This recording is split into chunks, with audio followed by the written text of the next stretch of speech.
Imaginez un peu la scène. On est dans un pays entier où il n'a pas plu de manière significative depuis genre 7 longues années. Ouais, 7 ans. C'est énorme. C'est fou. La terre est complètement craquelée, les barrages ressemblent plus à de vastes cratères de boue séchée qu'à autre chose, et les agriculteurs, ils regardent leur récolte se transformer en poussière. Surtout que l'agriculture, c'est une part immense de leur économie, en fait. Exactement. Et pour couronner le tout, juste pour maintenir un semblant de normalité, ce même pays est obligé de brûler des millions de tonnes de charbon. Du charbon importé à prix d'or, en plus. Voilà. Juste pour garder les lumières allumées. Franchement, c'est un scénario catastrophe qui ressemble au début d'un film dystopique, non? Ah, c'est clair qu'on se croirait dans Mad Max. Ouais, voilà. Sauf que c'est pas de la fiction, c'est la réalité brutale d'une nation qui a décidé de pas se laisser faire.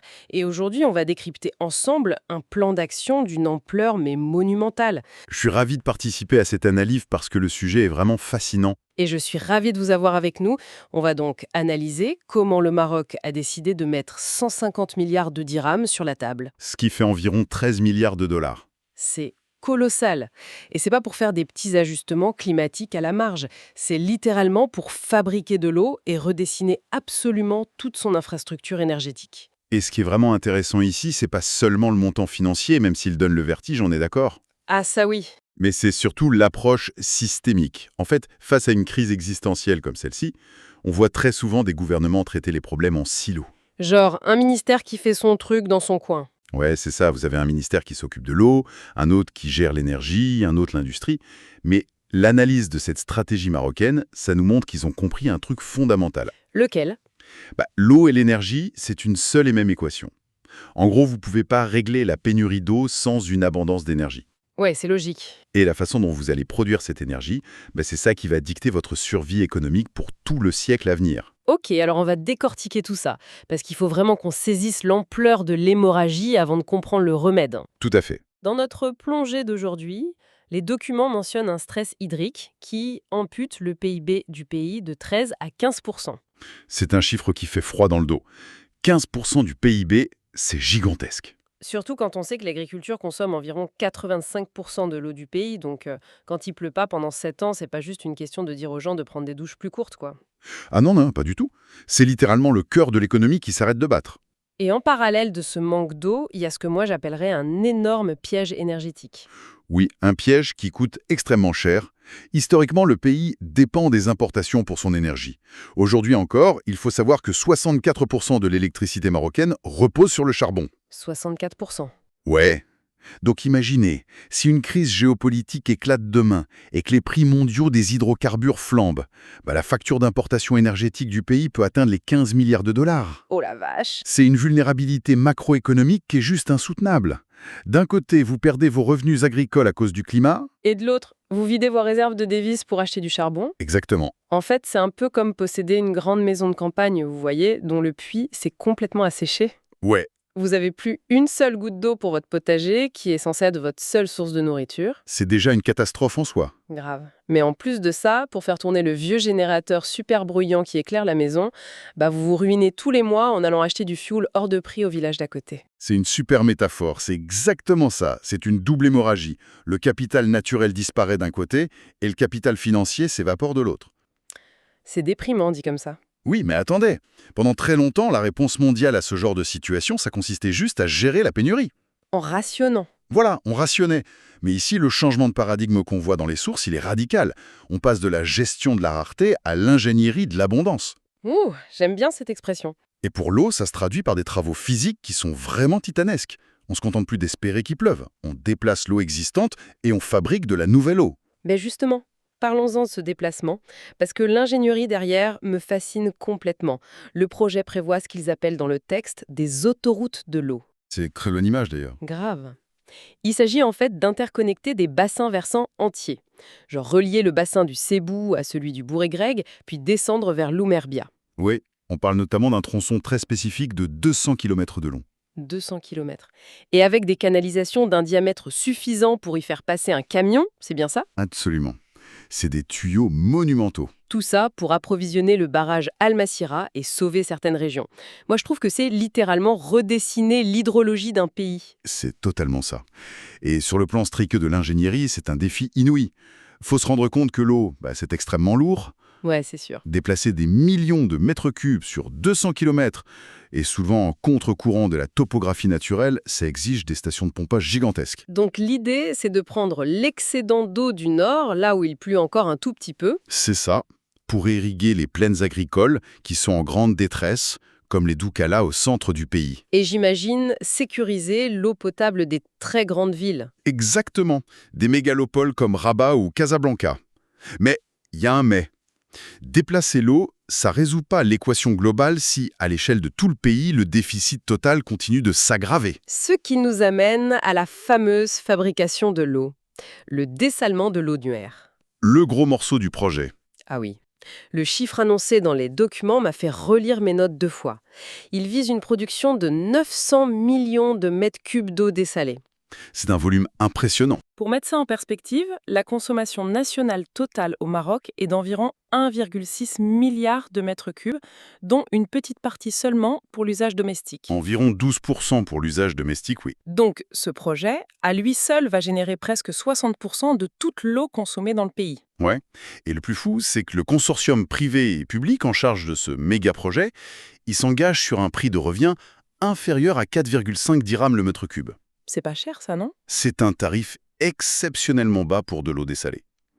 Et c'est là que réside vraiment toute l'intelligence de leur stratégie.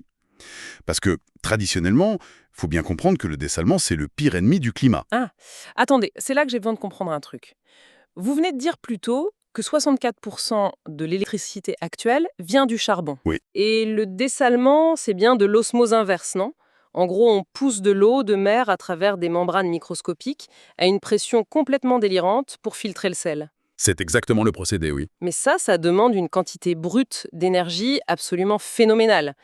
Si on branche ces nouvelles usines géantes sur le réseau électrique actuel, on va littéralement brûler des montagnes de charbon pour obtenir de l'eau douce. Vous avez mis le doigt sur le paradoxe central. Bah oui, je veux dire, est-ce qu'on n'est pas juste en train d'échanger une crise locale de l'eau contre un énorme désastre écologique global qui va lui-même aggraver les futures sécheresses? Si on s'arrêtait là, oui, ce serait un suicide à la fois climatique et financier. C'est clair, hein. Le coût de l'eau serait totalement à la merci des cours mondiaux du charbon.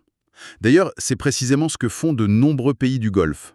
Ils utilisent massivement du gaz ou du pétrole pour dessaler leur eau. D'accord, mais alors comment le Maroc évite ce piège C'est ici qu'intervient le concept clé de cette analyse, la jonction technologique. La jonction technologique, d'accord. Le mémorandum d'entente qu'on étudie stipule très clairement que ce dessalement doit être structurellement, intimement couplé aux énergies renouvelables. Ah, pas juste en option. Non, c'est l'essence même du projet. C'est une obligation. Donc, en gros, on utilise le soleil et le vent pour alimenter les énormes pompes haute pression des usines. Exactement. Et la raison derrière ça, elle n'est pas seulement écologique pour faire joli, hein. Elle est avant tout mathématique. C'est-à-dire? Aujourd'hui, produire 1 kWh avec des énergies fossiles, ça coûte à peu près entre 70 et 80 centimes. Ok. Avec l'éolien, on tombe brutalement à environ 30 centimes. Ah ouais, la moitié, quoi. Et le solaire de nouvelle génération, lui, il peut faire chuter ce coût jusqu'à 15 centimes le kilowattheure. Waouh! Donc on parle d'une réduction de plus de 70% de la facture énergétique, en fait. C'est ça.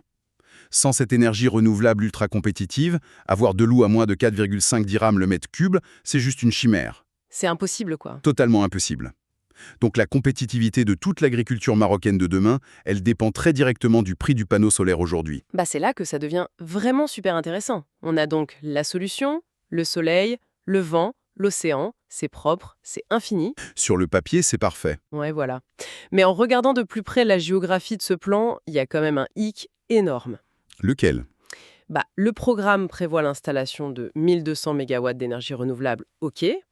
Or, les meilleurs vents et l'ensoleillement maximal du pays se trouvent dans le grand sud marocain. C'est vrai, le Sahara, c'est un peu la Silicon Valley du renouvelable. Sauf que le problème, c'est que les grandes villes, l'industrie, l'agriculture intensive et ces fameuses futures usines de dessalement dont on vient de parler, Elles sont où? bah, tout ça se trouve au nord et au centre du pays. Et voilà, c'est la grande faille que rencontrent la plupart des pays dans leur transition énergétique en fait. Ah bon? Ouais, tout le monde veut installer des éoliennes, mais personne ne pense aux câbles pour transporter l'électricité. Ah bah oui. Vous pouvez avoir le plus grand gisement solaire du monde, s'il n'est pas physiquement connecté à l'usine qui en a besoin à l'autre bout du pays, bah il vaut rien.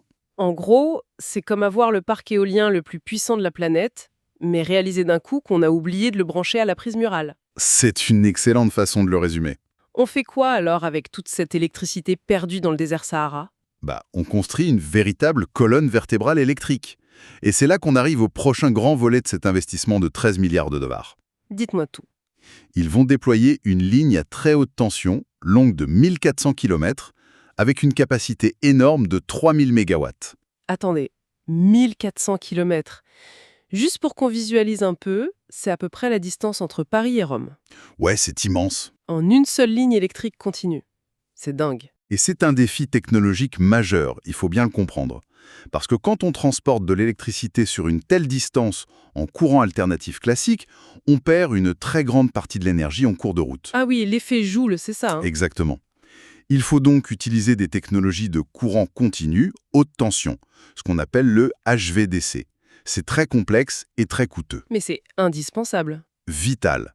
Cette super autoroute électrique, elle va s'ajouter au maillage existant qui fait déjà 29 000 km.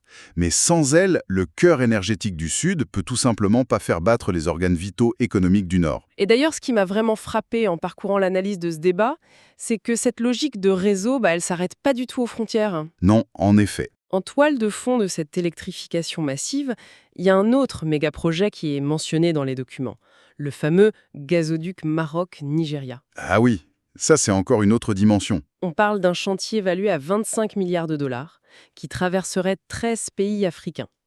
Mais la question que je me pose, c'est pourquoi parler de gaz naturel quand on vient de passer un bon quart d'heure à vanter les mérites du tout renouvelable? C'est une très bonne question. Et ça soulève un point fondamental sur la stabilité des réseaux électriques. Faut pas oublier que le solaire et l'éolien, ce sont des énergies intermittentes. Bah oui, s'il n'y a pas de vent ou qu'il fait nuit. Voilà. Quand il n'y a ni soleil ni vent, votre énorme usine de dessalement, elle s'arrête net. Et la pression de l'eau chute dans tout le réseau. Ah oui, donc on n'a plus d'eau, c'est très problématique. Il vous faut donc absolument ce qu'on appelle une énergie de base. Une énergie capable de prendre le relais de façon instantanée. Et le gaz fait ça, si? Oui, le gaz naturel est aujourd'hui l'énergie de transition par excellence pour ça. Il est beaucoup moins polluant que le charbon, et les centrales à gaz sont extrêmement réactives. D'accord, je vois. Donc avoir un gazoduc régional de cette ampleur, c'est sécuriser l'approvisionnement en énergie de base, tout en créant, et c'est très important, une interdépendance économique avec toute l'Afrique de l'Ouest. De la géopolitique par les infrastructures, en somme. Absolument. C'est une vision régionale. Mais attendez une minute, faut qu'on parle d'argent. Allons-y. 13 milliards de dollars pour le plan eau et énergie. 25 milliards pour le gazoduc. Des lignes haute tension ultra complexes de 1400 km. L'addition est salée. L'opérateur public historique là-bas, l'ONE, qui gère l'électricité et l'eau potable au Maroc, il a un modèle économique où il vend très souvent à perte, non? Oui, principalement pour maintenir la paix sociale et protéger le pouvoir d'achat des citoyens. Donc, comment une entité publique qui est structurellement déficitaire peut-elle financer des chantiers qui sont dignes d'une grande puissance mondiale? La réponse est simple, elle ne le peut pas. Ah, au moins c'est clair. Et c'est justement ça la rupture institutionnelle majeure de ce mémorandum. C'est l'aveu explicite que l'État seul, de façon centralisée, ne peut plus du tout porter ces mutations géantes. D'où l'appel massif au secteur privé qu'on voit dans le texte. Exactement. C'est pour ça qu'on voit entrer en scène des acteurs privés majeurs comme Nareva ou Takamoroko. Et surtout, le fonds Mohamed VI pour l'investissement. Oui, qui agit vraiment comme un catalyseur souverain, notamment en s'alliant à des capitaux émiratis. En fait, le pays passe d'un modèle de subvention publique perpétuelle à un modèle de capitalisme d'infrastructure de points. D'accord, donc l'argent privé rentre et les infrastructures sortent de terre. Sur le papier, franchement, c'est parfait. Ça a l'air, oui. Mais alors, qu'est-ce que tout ça signifie concrètement pour l'économie réelle marocaine, hein? Je veux dire, si le pays signe un chèque global de 13 milliards de dollars, comment on s'assure que cet argent ne fait pas juste un simple aller-retour vers des comptes bancaires à l'étranger? C'est la question centrale. Et la stratégie met fortement en garde contre ce risque. C'est ce qu'on appelle le piège de l'importation. Le piège de l'importation. Oui. Les experts appellent ça aussi la substitution des mêmes recettes. Ça veut dire quoi en clair? Imaginez que vous voulez sortir de votre dépendance au charbon, ok? Mhm. Vous empruntez des milliards sur les marchés internationaux. Ok, j'ai l'argent. Mais avec cet argent, vous allez acheter des éoliennes qui sont fabriquées en Europe, vous achetez des panneaux solaires qui sont assemblés en Asie, D'accord. et vous importez des membranes de dessalement qui sont brevetées au Japon. Je vois où vous voulez en venir. Vous importez tout ça, et vous vous contentez de les boulonner sur le sol marocain. Est-ce que, au final, vous avez vraiment acquis votre souveraineté?